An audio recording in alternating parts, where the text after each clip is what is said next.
Salut à tous et bienvenue aujourd'hui pour Mañana Tennis. On se retrouve, on va faire une petite introduction sur Diane Parry qui a hier brillé aux yeux de tous sur le court Philippe Chatrier. J'espère que vous êtes prêts, c'est parti. Diane, dans la mythologie romaine, c'est l'incarnation féminine de la lumière du jour. On comprend mieux hier comment elle a pu briller sur le court Philippe Chatrier alors qu'il était recouvert. 19 ans, 97e mondial, Diane Parry est une joueuse plutôt agressive, offensive. Gonzalo Lopez Sanchi lui a donné cette notion de savoir partir à l'abordage, aller vers l'avant sur le court. Elle utilise beaucoup son coup droit, elle se repose d'ailleurs, justement, c'est son arme, mais il y a aussi ce côté revers, flamboyant à une main, qui rappelle un petit peu celui de Roger Federer. D'ailleurs, elle s'inspire de son idole.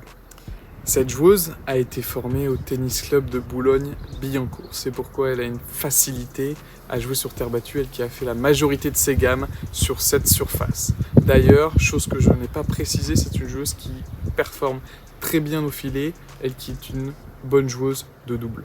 Pour revenir sur l'histoire récente de Diane Parry, c'est en 2021 qu'a lieu ce déclic. Blessée et avec quelques problèmes physiques en début d'année, sur les conseils de son coach, elle s'exile à l'automne en Amérique du Sud. Et là, elle passe 8 mois sur terre battue en enchaînant beaucoup de tournois. Elle remporte d'ailleurs son premier WTA 125 à Montevideo en Uruguay. Elle remporte aussi 3 autres tournois sur le circuit secondaire. Diane Parry, en 2021, sur la surface qui est la terre battue, aura joué 72 rencontres pour 52 victoires. Assez hallucinant. Sur ces 8 mois passés sur terre battue, elle a pu enchaîner sans avoir de pépins physiques et elle a vraiment repris toutes ses marques sur terre battue et a gagné une certaine confiance.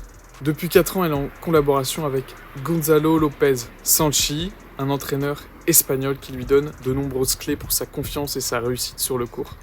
Il nous dit qu'il ne faut pas forcément s'attarder que sur la technique ou le physique sur le court, mais surtout sur le cœur, le déplacement et l'envie d'aller au combat. En 2019, qu'elle a fait parler d'elle pour la première fois, en étant l'une des plus jeunes joueuses françaises à remporter son premier tour à Roland-Garros, en battant la Biélorusse Lapko.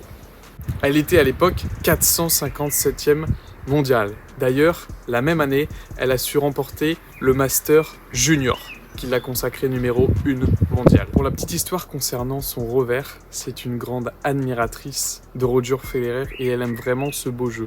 Du coup, comme l'a révélé son papa, à l'âge de 12-13 ans, elle quitte son revers à deux mains pour faire profiter les spectateurs en s'essayant au revers à une main. Diane, c'est une joueuse qui a vraiment la tête sur les épaules. Elle veut tout faire pour continuer sur sa lancée qu'elle a très bien enclenchée depuis 2021.